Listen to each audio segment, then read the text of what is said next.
Bien le bonjour tout le monde. Premièrement, j'aimerais me présenter. Mon nom, c'est Robert Cadieux de Alliance Designer Product, directeur du marketing. Et moi, Luc Deschenaux, votre directeur des ventes pour le Québec et les Maritimes. Donc, bonjour tout le monde. Bonjour tout le monde. Donc, merci d'être venu, premièrement, en si grand nombre. Ça nous fait plaisir de vous recevoir et puis de vous présenter justement le deuxième épisode de 6. Aujourd'hui, on va voir le G2. On va parler des sabres G2. Et puis, j'aimerais pouvoir vous remercier et puis vous remercier non seulement pour les années d'encouragement que vous nous avez données, mais que vous laissez savoir aussi qu'on est près de 20 ans déjà. Là. Okay? Donc, avant d'aller plus loin, on va aller avec la présentation d'Emio. Oui, exactement. Donc, pour maximiser votre visionnement aujourd'hui, en haut, vous avez la flèche qui vous permet d'être plein écran. Et vous avez la section avec le cercle bleu qui vous permet d'accéder à la section commentaires, questions que vous pouvez écrire tout au long de la présentation. Et puis, on va essayer pendant la présentation de répondre à certaines questions. Et sinon, ça ira à la fin. Et si on n'y arrive pas, ne soyez sans crainte, on va communiquer avec vous dans les heures qui vont suivre. Dans les heures qui vont suivre, effectivement. Et puis, on voudrait quand même vous laisser savoir qu'on a un petit tirage. Donc, Craig, s'il vous plaît, si vous voudrez apporter à l'écran les fameux prix qu'on va le faire tirer. Donc, à chaque semaine, on a 10 tirages. Le premier tirage est une glacière Yeti de 25 litres, vraiment incroyable. On a 5 tasses thermos, encore de la même marque Yeti avec le bel alligator dessus. On a 2 boîtes de biscuits Insomnie, question de vous réveiller, et 2 certificats Amazon de 50 $. Donc, vous pouvez vous inscrire là, dès que la présentation termine et remplir le formulaire. Donc, sans plus tarder, on va commencer avec le deuxième épisode, soit pour le G2. On va parler aujourd'hui des caractéristiques du G2. Luc? Oui. Le G2, en fait, c'est une question que l'industrie demandait à avoir un sable plus propre, plus facile à installer. Donc, il ne faut pas oublier, les pavés ont changé, Robert. On n'est plus avec le paléo des années 70, 80. Donc, les couleurs sont de 90. Plus en plus belles. Les textures sont de plus en plus belles. Les finis incroyables. On a même des pavés qui sont pré-scellés à la construction de ces derniers. Donc, on ne veut surtout pas qu'à la dernière étape de votre projet avec le sable polymère, ça vous cause de mauvais résultats. Oui, effectivement, avec les pavés aujourd'hui de 2, 3 et même 5 couleurs, et puis avec des textures qui sont tellement différentes, il faut s'assurer justement que on ne vienne pas, excusez l'expression, scraper à job. Non, okay? Exact. Donc, le G2 devient votre solution, un produit propre, on va le voir plus tard, mais vraiment très efficace, si vous le faites bien. Donc, avant ça, justement, 10 étapes versus 4 étapes. Oui, la première génération de sable qu'on a toujours sur le marché, que beaucoup d'entre vous utilisez. Mais vraiment, c'est important de comprendre que vous aviez 10 étapes d'installation, puis maintenant, on vous a amené ça à 4 étapes faciles. Si vous faites bien, je le répète, les installations, vous allez avoir vraiment un résultat optimal. Avant d'aller plus loin, justement, c'est-à-dire, avant d'aller plus loin, effectivement, on va aller voir les caractéristiques du G2, puis je voulais juste mentionner les couleurs qu'on ne les a pas mentionnées, c'est-à-dire... Oui, on a 4 belles couleurs vibrantes. On a un beige qui est issu du sable naturel de la nature et les 3 autres couleurs qui sont le gris, l'ivoire, un presque blanc, et le noir, qui sont faits à partir de granit qui sont concassés, exactement. Et puis apporté à la C144. En fait de granulométrie, c'est quand même intéressant. Là. Oui, on va le voir un petit peu plus loin. Donc, une des premières caractéristiques, mais non la moindre, c'est la poussière. La poussière, effectivement. La poussière est absente avec l'installation ou pratiquement. On ne veut pas travailler dans un environnement où on ne voit pas nos employés, on ne voit plus les voisins qui nous crient après pour nous dire d'en faire moins. Alors, c'est vraiment une belle caractéristique. Exactement, exactement. Donc, effectivement, Luc, le G2 répond justement à la norme, entre autres, OSHA, OK? Ouais. Ou l'équivalent pour le Québec, c'est-à-dire le CINES. OK? Ouais. Puis, ça vient...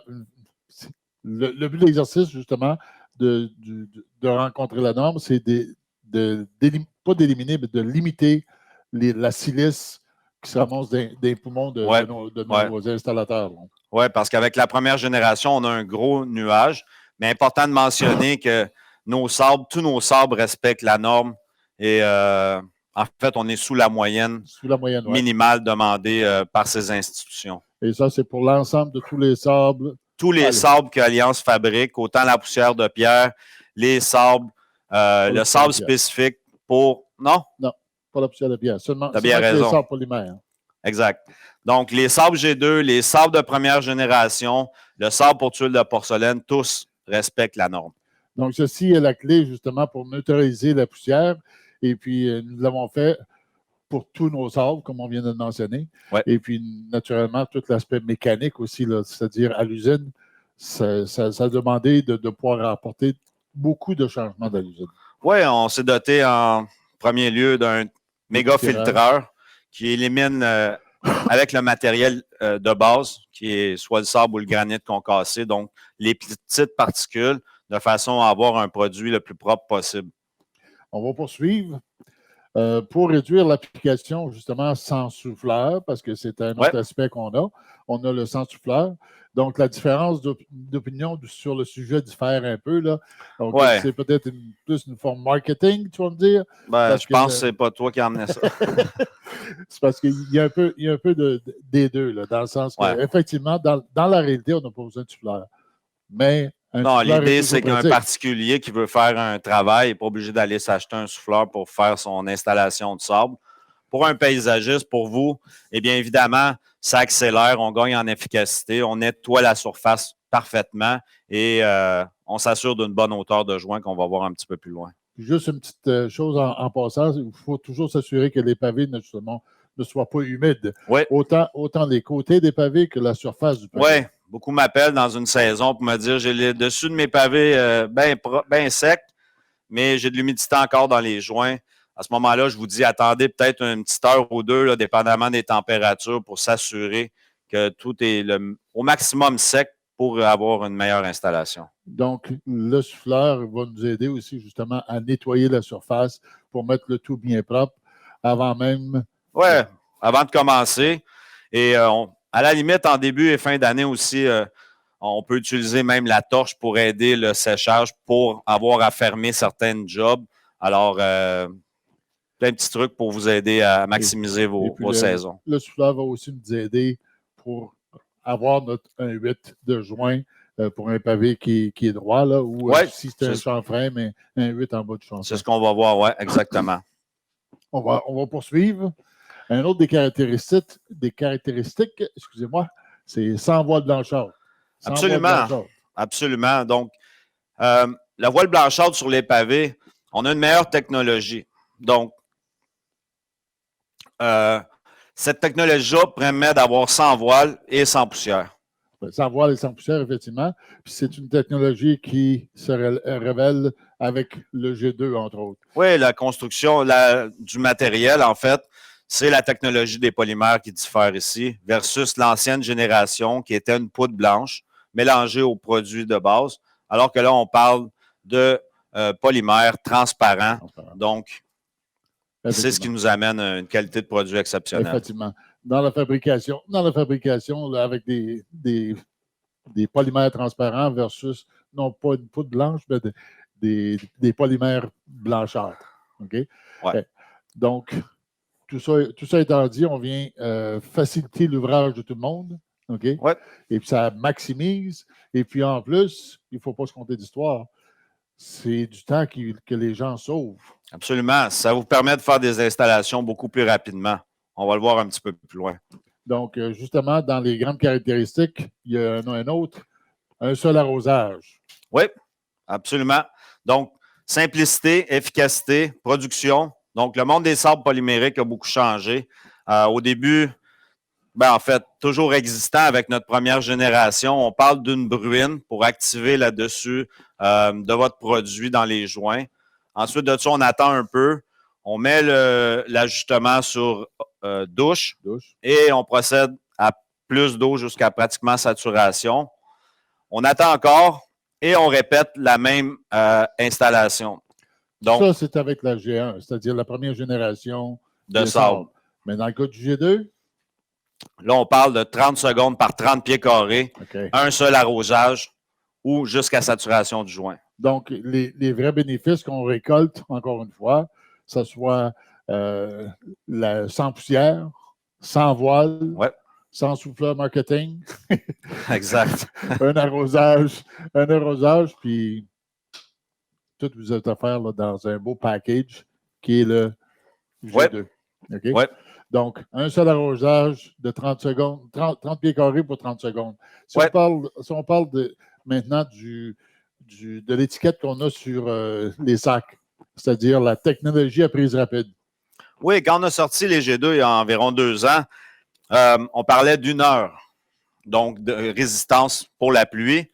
Maintenant, depuis l'an dernier, on parle de 15 minutes seulement pour un produit pouvant résister à une pluie et on sait très bien que ça peut arriver n'importe quand. Ça peut arriver effectivement n'importe quand. Dame Nature, elle ne nous envoie pas un courriel ou un texte pour dire non. OK, j'arrive, la pluie arrive. Donc, c'est une façon aussi de détourner. Mais je pense que tu as vu des projets aussi là, que avant même 15 minutes, c'était déjà. Ah oui, absolument. Quand il y a des belles températures à l'extérieur, on parle dans les 30 degrés, là, j'ai déjà vu environ, peut-être, je vous te dirais même franchement, environ 5 minutes. Okay. Et puis là, soudainement, une pluie arrivée de nulle part ressortie. Mais tu dis ça, ben, je pense que le voir, c'est le croire. Oui, right? oui, oui. Je pense que comme tu as fait l'an dernier et l'année précédente, tu as fait des échantillons, pas des échantillons, mais des installations avec vous. Gênez-vous pas. C'est beau d'en parler, mais je pense que vraiment, de le voir, c'est pas mal plus intéressant. Donc, vous m'appelez, vous communiquez avec moi. Je vais aller faire une installation avec vous, puis vous allez le voir par vous-même, puis ça va vous convaincre du produit. Qu'est-ce qu'il y en a de l'OSHA? En fait, l'OSHA, c'est qu'on respecte les normes. Donc, ici, c'est le CNESST. Le CNES. Donc, comme on l'a dit tantôt, au niveau des particules de silice. Donc, sur l'affichage ici que vous avez sur les sacs, vraiment, on vous mentionne sur tous les sacs que vous avez la prise rapide en 15 minutes, qu'on a le produit qui respecte les normes de l'OSHA ou la CNESST et la granulométrie du produit, qui est très importante, qui est l'ASTM C144. C'est ça. Et avant d'aller plus loin, Robert, peut-être je peux mentionner ici, vous voyez 3 sacs à l'écran, c'est important. Ces 3 produits, vous pouvez voir sur le marché au Québec et les Maritimes. Donc, on a la marque Polybind, en fait, qui est distribuée par Renox. La ligne FlexLock qui est distribuée par TechoBlock et la ligne Alliance directement vendue au distributeur. Donc, selon le distributeur que vous allez, selon où pour lui c'est le plus facile de s'approvisionner, vous pouvez retrouver un de ces 3 sacs. Une de ces 3 lignes de produits. Donc, on répond à la norme C144. La norme C144, c'est pas nous qui l'avons inventée, là. Non. C'est une norme qui existe déjà. Et puis, c'est une norme qui est demandée par, entre autres, l'ICPI. Oui, puis c'est important parce que sur le marché, il y a quand même des compétiteurs dont la grosseur du grain est beaucoup plus gros que qu'est-ce qu'on a. On a longtemps été reconnu comme le sable le plus fin sur le marché. On a toujours la même granulométrie depuis presque 20 ans maintenant. Donc, c'est vraiment un produit qui vous permet de faire vos installations, peu importe la grosseur du joint, de façon très efficace. Parfait. Et puis, en parlant de joints, ça peut aller jusqu'à un 8. Oui, oui. Donc, même les petits joints, si on recule dans notre temps, les pavés rectangles, là, avec les petits joints, le produit va très bien rentrer. Ouais. Donc, ensuite, qu'est-ce qu'on a à l'écran? On a 4 carrés qui représentent les 4 couleurs. Oui. Le beige, le gris, l'ivoire et puis le noir. En fait, si vous allez sur notre blog ou sur notre site Internet, c'est une option que vous avez pour vous permettre autant détaillant qu'installateur de pouvoir présenter à votre client. Donc, vous avez une multitude de choix de pavés qui devraient ressembler à ce que vous allez installer et ça vous permet de voir le résultat final avec une des 4 couleurs de sable que l'on a. Donc, rapidement, le client peut choisir et il n'y aura pas de surprise à la fin. C'est ça, il n'y aura pas de surprise.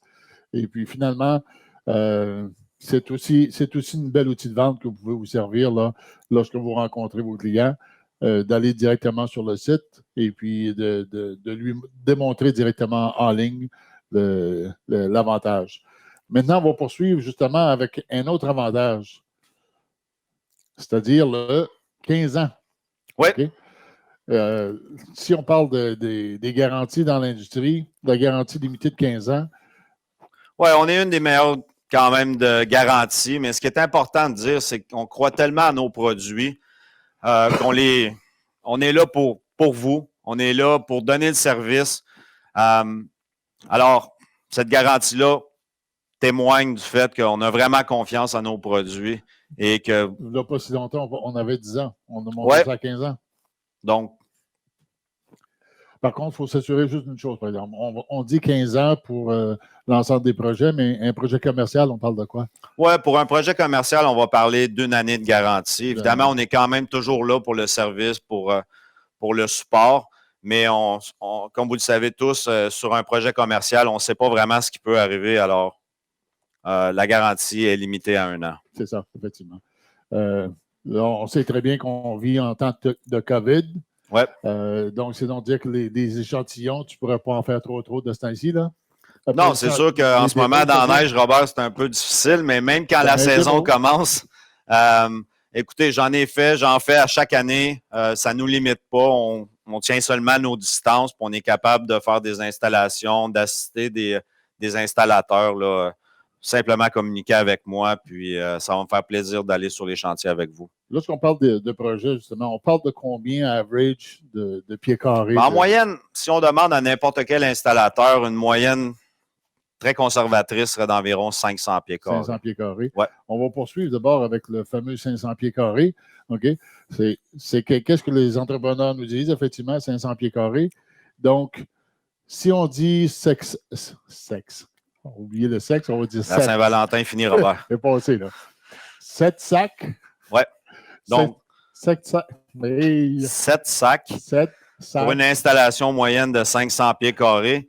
Donc, versus ce que le produit peut vous donner versus la compétition, on parle de quelques dollars de plus le sac. Donc, entre 25 et 30 dollars de plus seulement. Et n'oubliez pas que vous avez, pour une moyenne de 500 pieds carrés, peut-être 6, 7, 8 000 dollars de frais de matériaux. Donc, rajouter ce montant-là, c'est vraiment rien. Là. Non, ça vous donne une assurance supplémentaire d'ailleurs, parce qu'en ayant le G2, c'est de beaucoup supérieur à l'ensemble de toutes les sables que sur le marché. Donc, de 25 à 30 piastres de plus pour un ouvrage de 500 pieds carrés, effectivement. C'est de l'efficacité, c'est du temps de main-d'œuvre, c'est du temps d'installation. Donc, vraiment, vous maximisez votre temps avec ce type de produit-là. Peut-être faire une parenthèse aussi, Robert. Ici, on a vraiment notre haute performance, que ce soit pour la ligne FlexLock, le Ultra, la ligne Alliance, le Max et le Polybind, le Complete.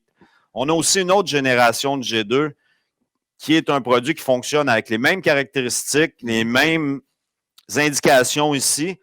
Par contre, c'est un produit qui fait un joint maximum à 2 pouces et qui est conçu pour le résidentiel. Alors que celui-ci, le gros avantage qu'il a, il fait du joint jusqu'à 4 pouces, donc plus de polymère dans le mélange, donc plus fort. C'est bon pour les recouvrements et seulement celui-ci. Et ensuite, pour tout ce qui est projets commerciaux, c'est vraiment le produit à utiliser. Donc, un meilleur produit que la compétition ne peut vous donner. Tout ça étant dit, je veux juste résumer notre 25-30 $. À 25-30 $, tu achètes la paix. Absolument. Tu achètes la paix, là. Absolument. Beaucoup plus facile à installer, beaucoup plus rapide. Prise rapide en 15 minutes, donc plus de casse-tête à se demander « Oh, ma job va-tu tenir? Va-tu être obligé de le refaire? » Donc, des beaux avantages. N'oubliez jamais pour vous, les entrepreneurs, là, c'est que le sable, c'est la dernière étape. C'est la dernière étape. C'est votre image. C'est la chose la plus importante.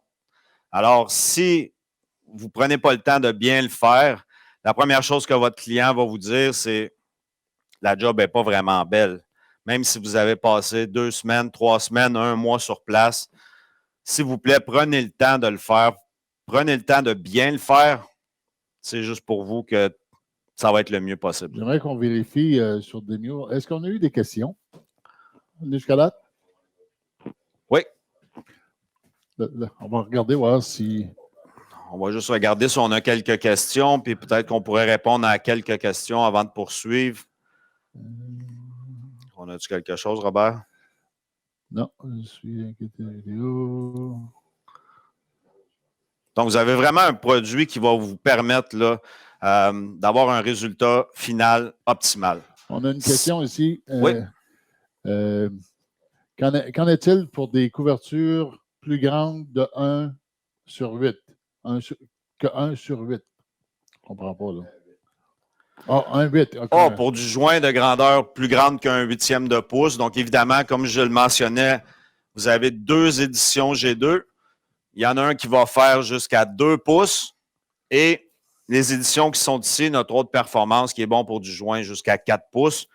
Et aussi mentionner que les sables G2 sont bons pour les pavés, pour les wetcasts, pour la pierre naturelle, jusqu'à un maximum avec celui-ci de 4 pouces. 4 pouces.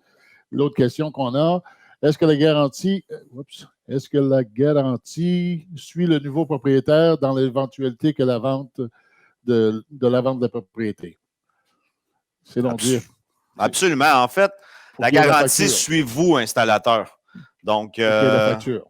Si vous avez la facture, il n'y a pas de problème. On va être là pour le futur propriétaire. En général, s'il y a quoi que ce soit, là, c'est vous, entrepreneur, qui êtes en mesure de nous communiquer. Puis, il n'y a pas de problème à ce niveau-là. On a-tu d'autres questions, Robert, ou si on poursuit? Pour l'instant, donc on va pouvoir poursuivre. Donc, l'autre élément, là, on va parler de l'installation. Oui. OK? Donc, dans l'installation, il y a 2 éléments à considérer, c'est-à-dire la compaction et l'arrosage. Oui. Okay? C'est les 2 éléments les plus importants. Donc, si on passait à la première étape, Craig, pourrais-tu nous apporter en studio pour l'épandage du sable? L'épandage du sable. Oups. OK, et voilà. OK, nous voilà. Donc vas-y. Donc, comme on voit notre ami Mike ici avec Pénélope, notre mascotte, on verse le sable et puis qu'est-ce qu'on voit, Robert? Là, à l'heure actuelle, je n'ai pas vu pas de poussière du tout. Non. Puis là, il le prend dans ses mains, justement, puis il démontre que même s'il joue avec, il n'y a pas de poussière. Non, absolument. Donc, c'est vraiment un bel avantage de ne pas avoir la poussière. On a un matériel aussi beaucoup plus foncé que la première génération. Alors, on est maintenant prêt pour le balayage? Effectivement. Donc, si on pourrait passer à l'étape du balayage. Donc, ici, on est sur une surface avec la Gator Base, donc celle qu'on a construite la semaine dernière lors de cette chronique. Qu'est-ce qui est bon de faire, naturellement, c'est en passant le balai, c'est de s'assurer que les joints soient bien remplis, comme on voit ici à l'écran.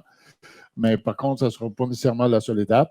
Parce que qu'est-ce qui doit être fait aussi, c'est de travailler aussi en 45 de façon à ce que le sable puisse bien rentrer dans les joints, au lieu de toujours travailler en ligne droite. En ligne droite avec les lignes, exactement. Et puis aussi, ce qui est bon de mentionner, s'il vous plaît, dotez-vous de beaux balais, de bons balais.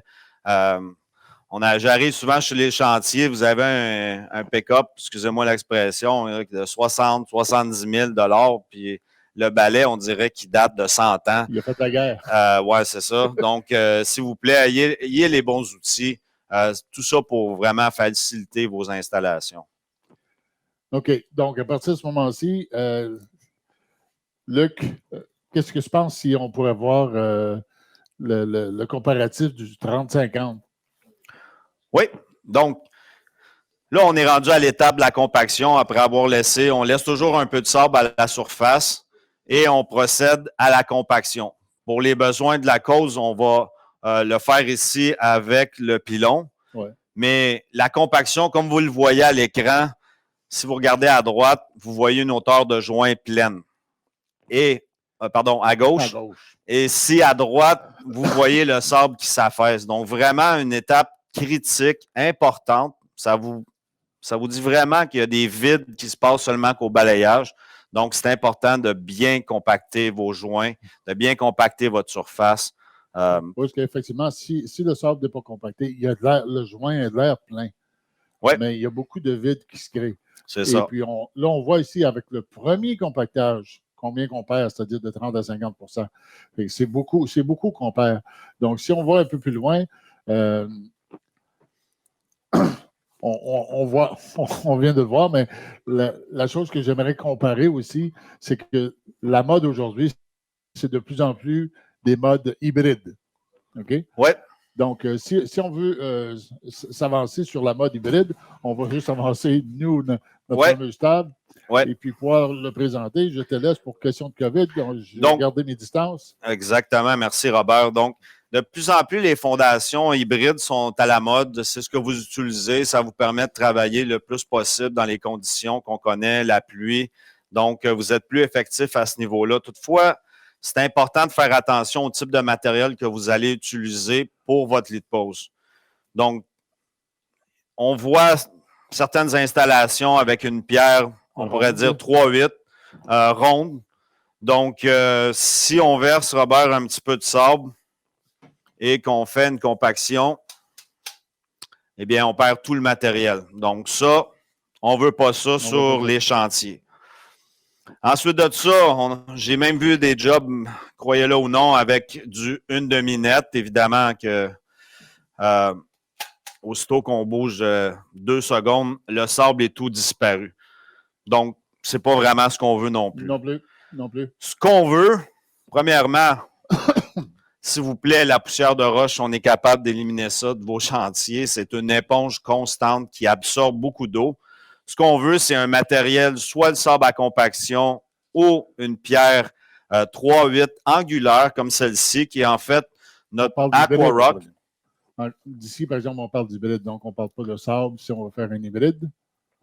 Oui, si on parle d'une installation hybride, tu as bien raison. Donc, on parle seulement de pierre nette comme lit de pose. Donc, si avec le Aquarock numéro 9, si on fait la vibration, puis on peut quand même y aller assez ardemment, on voit que le matériel reste en surface et c'est vraiment ce qu'on veut. Donc, l'avantage de tout ça, justement, c'est de pouvoir travailler avec une granulométrie de pierre qui va laisser l'eau descendre, mais par contre... Oui, mais pas perdre le sable. Pas perdre le sable. Et puis, la vogue de l'hybride, c'est la raison, et c'est la facilité d'exécution des travaux, dans le sens que c'est beaucoup plus rapide à faire. Il n'y a pas de compaction à faire vraiment. Donc, on parle d'une fondation avec de la pierre 3 quarts net et le lit de pose, c'est du 1 quart net, un 8 net.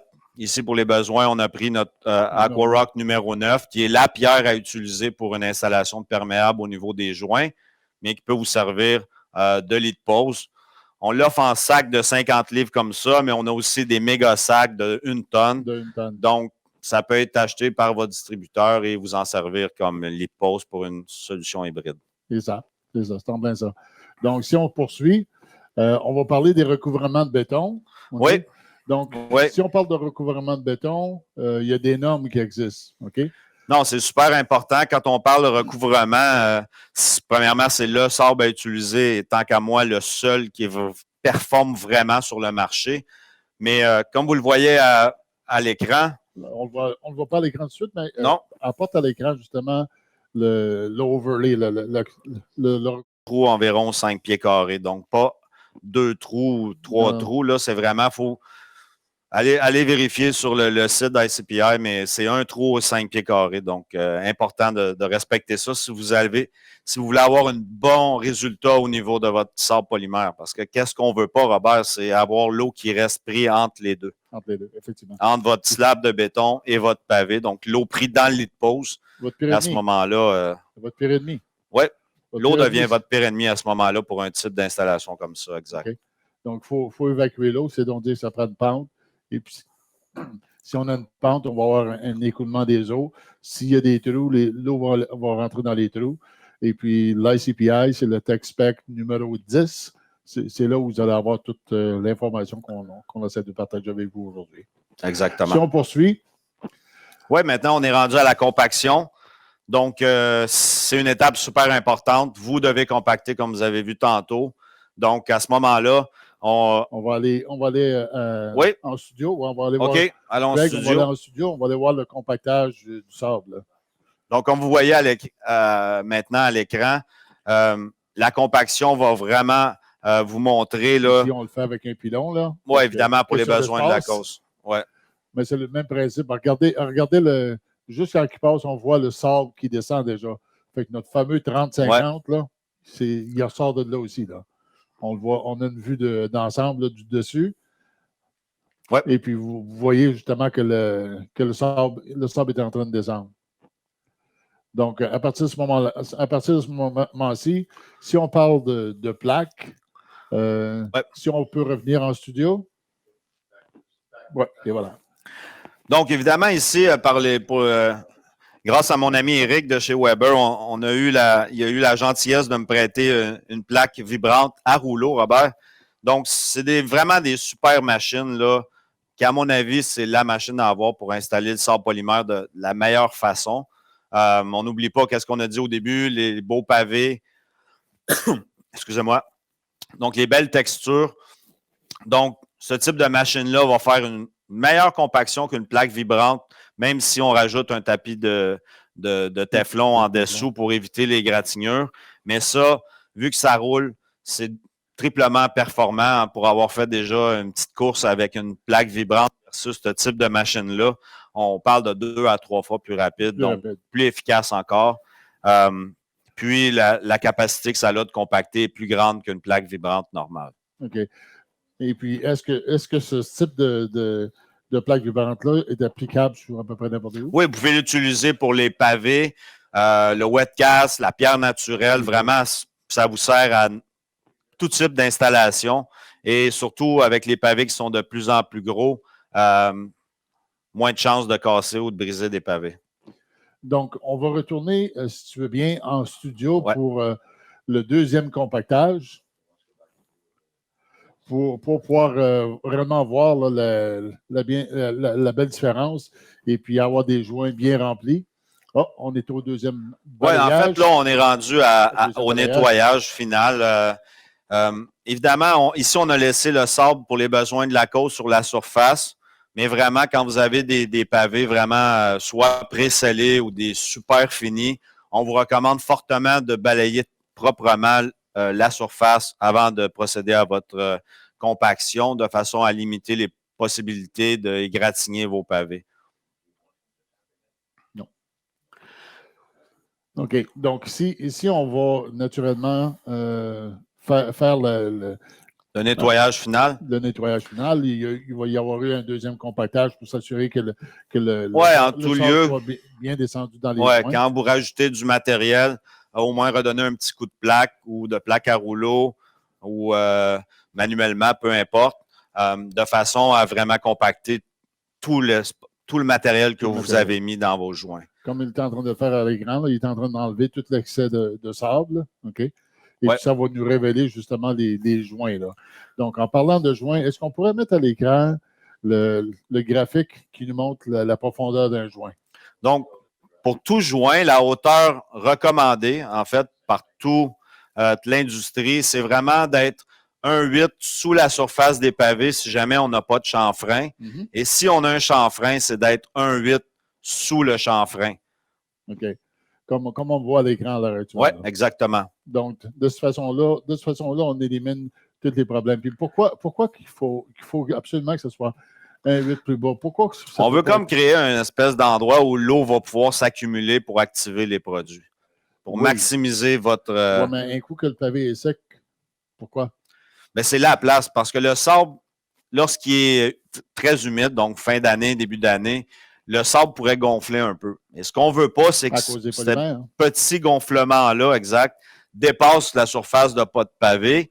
Et à ce moment-là, si c'est une entrée, bien les véhicules pourraient heurter le sable et tranquillement l'endommager. La même chose sur un espace piétonnier, seulement qu'avec les pieds. Donc, on veut éliminer ça. Donc, faut pas oublier, le sable polymère, c'est un matériel de jointement. C'est pas un matériel de finition comme un joint de porcelaine. On veut pas avoir le joint égal à la surface parce que votre client vous le demande. C'est la place à le mettre. Vous êtes le spécialiste, s'il vous plaît. Faites-le de cette façon-là. Ça va diminuer de beaucoup les possibilités d'erreur. Craig, est-ce qu'on pourrait maintenant aller le graphique de 30-30? 30-30, puis on veut parler de l'eau, là. Oui, on est rendu maintenant à l'arrosage, donc on a bien balayé la surface, donné un petit coup de souffleur pour vraiment mettre ça propre, et on est rendu à l'arrosage. Donc, comme je vous ai dit tantôt, on parle ici de 30 secondes par 30 pieds carrés, ou encore plus facile, jusqu'à saturation des joints. Mais important de faire des petites sections. Ce qu'on veut, c'est activer parfaitement l'espace qu'on veut faire avant de passer à un autre endroit. Et s'il vous plaît, toujours commencer vers le bas d'une pente, vers le haut de votre pente. Parce que si vous commencez en haut, il peut y avoir un écoulement d'eau et puis à ce moment-là, vous allez défaire tout le fini là, de votre beau travail de balayage et de soufflage que vous allez avoir fait précédemment. On va aller, Craig, si tu veux, à New Jersey encore. Ouais. Juste pour l'étape d'arrosage. Donc, comme vous voyez à l'écran, on a environ un 15 pieds carrés. Donc, pendant une quinzaine de secondes, on va vraiment saturer le joint pour donner l'eau maximale qu'il faut pour le produit. Effectivement, parce qu'on veut que l'eau descende dans les joints, puis on a un surfactant aussi. Oui, le surfactant, c'est un petit mot scientifique. Mais si on peut mettre ça simple, en fait, c'est un savon qui est mis dans le mélange à la préparation pour permettre à l'eau de bien descendre jusque dans le bas de votre joint, prendre les polymères de tout le matériel pour les remonter à la surface de façon à faire un produit. Donc, le petit fond blanc, là, des fois qu'ils voient, là, comparativement avant, c'est plus la même chose. En fait, avant, on parlait comme un signe d'arrêter que le matériel avait saturé d'eau. Alors que là, ce n'est pas un signe d'arrêter, mais c'est plutôt un signe comme quoi le matériel fonctionne. Donc, ne vous en faites pas. Tout ceci va disparaître au séchage. Donc, le G2, plusieurs bénéfices. Oui. Qui améliorent de beaucoup l'installation, donc le temps. OK? Et puis, naturellement, les performances pour l'application, dans la simplicité. On est plus rapide, on est plus efficace, on est à l'abri de la pluie. Donc, on a une liberté d'esprit d'avoir moins de chances possible d'avoir un petit problème avec le sable parce que personne n'aime avoir ce genre d'appel-là. On va retourner, si tu veux, pour voir si on a d'autres questions qui se sont accumulées. Oui, allons-y. Je vais me rendre à l'écran. Donc, on va regarder si on a d'autres questions, peut-être les répondre encore quelques minutes. Je sais qu'on a dépassé un petit peu le 30 minutes prévu, mais je pense qu'on a bien couvert là, tout ce que vous avez besoin de savoir pour avoir un résultat optimal avec ce type de produit-là. Mais s'il vous plaît, faites les étapes d'installation comme il faut. Ne sautez pas. On vous le dit, c'est 4 étapes faciles, mais si vous les faites bien, vous allez avoir des résultats optimaux. On n'a pas d'autres questions pour l'instant. On n'a pas d'autres questions? OK. Donc, on va pouvoir quand même poursuivre. Sur notre lancée. Et puis, Craig, si tu voudrais juste revenir avec le tirage. Donc, on vous rappelle encore une fois que vous avez la chance de pouvoir gagner plusieurs prix en étant inscrit. Donc, simple, dès que dans une petite minute à peu près, la présentation va se terminer, vous allez avoir une page qui va apparaître. Inscrivez-vous et puis gagnez la chance de gagner un de ces magnifiques prix. Oui, un des fameux 5 prix qu'on a parlé un peu précédemment sur la glacière, les tasses, les biscuits ou les cartes cadeaux Amazon. Okay? Oui. Qu'est-ce qu'on a ici, Robert, en dessous des sacs? Ben, c'est justement, c'est là que je m'en allais, mon homme. Ah, ben, c'est bon, ça. C'est là que je m'en allais, mon homme. Donc, la semaine prochaine, qu'est-ce qu'on va parler, justement? Ça va être de nouveaux produits, entre autres, le nitro. Okay? Oui. Le nitro qui est encore dans la famille des sabres, c'est le sable nitro. C'est un nouveau sable qu'on sort pour encore agrandir notre gamme de produits pour vous faciliter la vie. Donc, c'est un matériel prêt à utilisation. Mec, on va vous donner tous les petits trucs la semaine prochaine. Okay? Oui, on veut vous garder. Soyez avec nous mercredi prochain à 1h, OK, pour la prochaine session qui va être les nouveaux produits, dont le nitro et la bordure extrême. Craig, s'il vous plaît, si on veut peut-être partir la petite vidéo. Et puis, tout le monde. Merci beaucoup, tout le monde. Merci, Robert. On vous laisse sur cette vidéo du nitro. Écoutez-le jusqu'à la fin et bonne semaine à tous. Merci beaucoup, tout le monde.